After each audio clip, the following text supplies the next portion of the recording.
Buenos días muchachos, continuando con las clases de biología, en esta ocasión con el tema de bioquímica, vamos a evaluar o conocer el concepto de bioelementos, biomoléculas, diferenciar bioelementos primarios, secundarios, biomoléculas orgánicas e inorgánicas, en esta ocasión para el salón de quinto año de educación secundaria.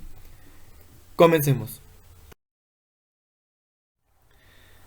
Empecemos por definir bioquímica. La bioquímica es la rama de la biología que se encarga del estudio de los procesos químicos y los componentes químicos de toda la materia viva. Se encarga del estudio entonces de toda la composición química que está presente en cualquier organismo vivo. Los bioelementos es la porción más sencilla de un ser vivo. Son los elementos químicos que se encuentran dentro de un ser vivo. De la tabla periódica, aproximadamente del total de elementos de la tabla periódica, 25 elementos son considerados bioelementos, aproximadamente. Los bioelementos se pueden clasificar en dos grupos: bioelementos primarios u organógenos, también se les conoce como elementos plásticos, y los bioelementos secundarios. Empecemos con los bioelementos primarios. Los bioelementos primarios, como mencioné, también llamados organógenos o elementos plásticos, porque son los más abundantes en la materia viva. Toda la materia viva consta básicamente de estos elementos químicos, que son el carbono, el hidrógeno, el oxígeno, el nitrógeno, el fósforo y el azufre. Estos son los bioelementos primarios.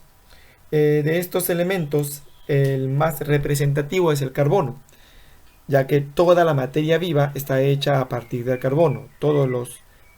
Las biomoléculas orgánicas están hechas a partir de carbono. Es más, la química que estudia los esqueletos de carbono es llamada química orgánica. Entonces recuérdese bien que los seres vivos estamos hechos a partir de esqueletos de carbono. El elemento más abundante en la materia viva, como dice este cuadro, es el oxígeno. Ahora, una breve explicación de la función de alguno de estos bioelementos. El carbono y el hidrógeno básicamente forman hidrocarburos. El hidrógeno, carbono y oxígeno se encuentran principalmente formando parte de los carbohidratos y los lípidos.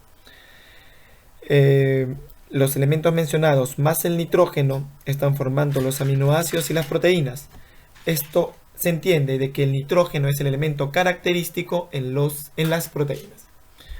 El azufre también está presente en otros tipos de proteínas y aminoácidos. Entiéndase como aminoácidos los componentes o las unidades de las proteínas. Y todos los elementos mencionados, hidrógeno, carbono, oxígeno, nitrógeno, azufre y fósforo, son los elementos que se van a encontrar formando parte de los ácidos.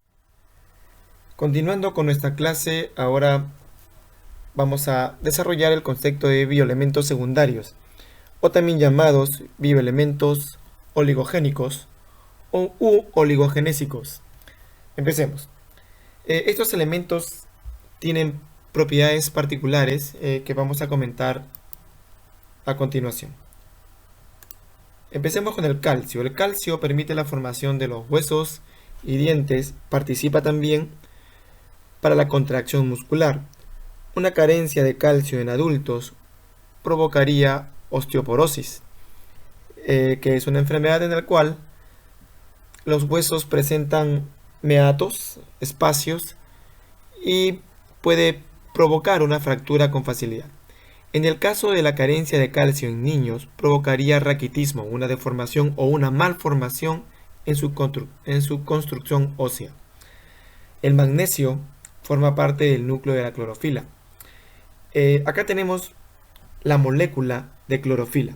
La clorofila, como saben ustedes, es un pigmento que capta la energía luminosa durante la fotosíntesis. Además, da el color verde a las plantas. En la estructura de la clorofila, como elemento central, tenemos al átomo de magnesio, razón por la cual se considera al magnesio como elemento traza de la clorofila. Seguimos con el potasio, que regula la presión osmótica, o sea, la presión del agua dentro de la célula. También participa en la transmisión de impulsos nerviosos. El sodio regula también la presión osmótica. Los niveles bajos de sodio en nuestro en nuestro cuerpo determinaría la sensación de sed. Estos dos iones son los más abundantes en una bebida rehidratante.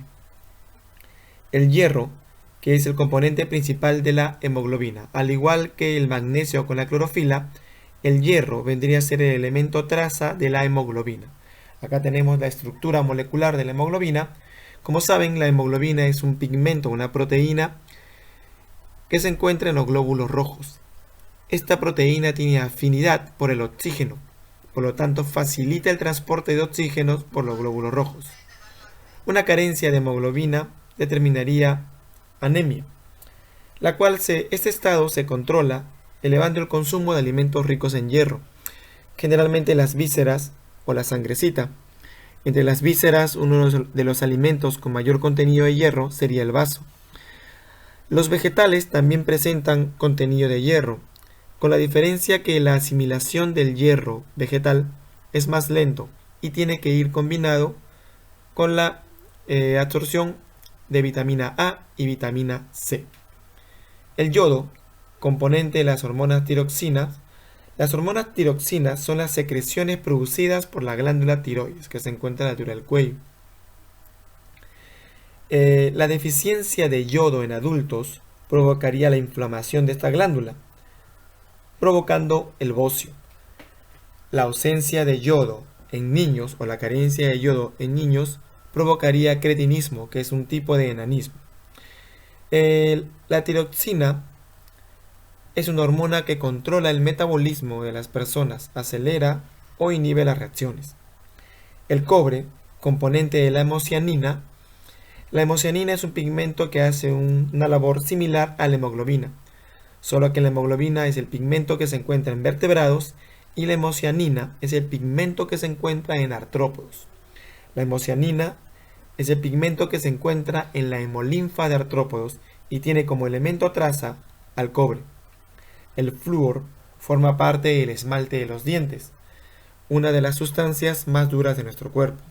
El cloro permite la formación del jugo gástrico y el magnesio y el zinc actúan como cofactores enzimáticos, activando enzimas. Una enzima es una proteína globular que actúa como un catalizador. Ahora continuemos con las biomoléculas. Las biomoléculas se forman por la unión de dos o más bioelementos. Dicho en otras palabras, las biomoléculas se construyen a partir de los bioelementos. Las biomoléculas también son denominadas principios inmediatos. Las biomoléculas se van a clasificar en razón de un enlace. Las biomoléculas se clasifican en inorgánicas y orgánicas. Empecemos con las inorgánicas. Esta denominación se debe a la carencia que hay en estas moléculas de enlaces carbono-carbono. Para nuestro ejemplo tenemos a la molécula de dióxido de carbono. La fórmula de esta molécula es CO2. Esta molécula está constituida por 2 átomos de oxígeno y 1 de carbono. Podemos denotar en su estructura molecular que existe un enlace entre el carbono y el oxígeno, otro de igual manera entre carbono y oxígeno, pero no aparece un enlace entre carbonos.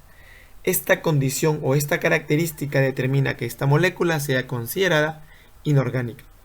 En el rubro de las moléculas inorgánicas o de las biomoléculas inorgánicas tenemos al agua, que es la biomolécula inorgánica más abundante en los seres vivos, facilita la vida y da el medio para muchas reacciones. Las sales minerales, los gases como el dióxido de carbono, el oxígeno molecular, el monóxido de carbono, y también había que agregar acá ácidos y bases.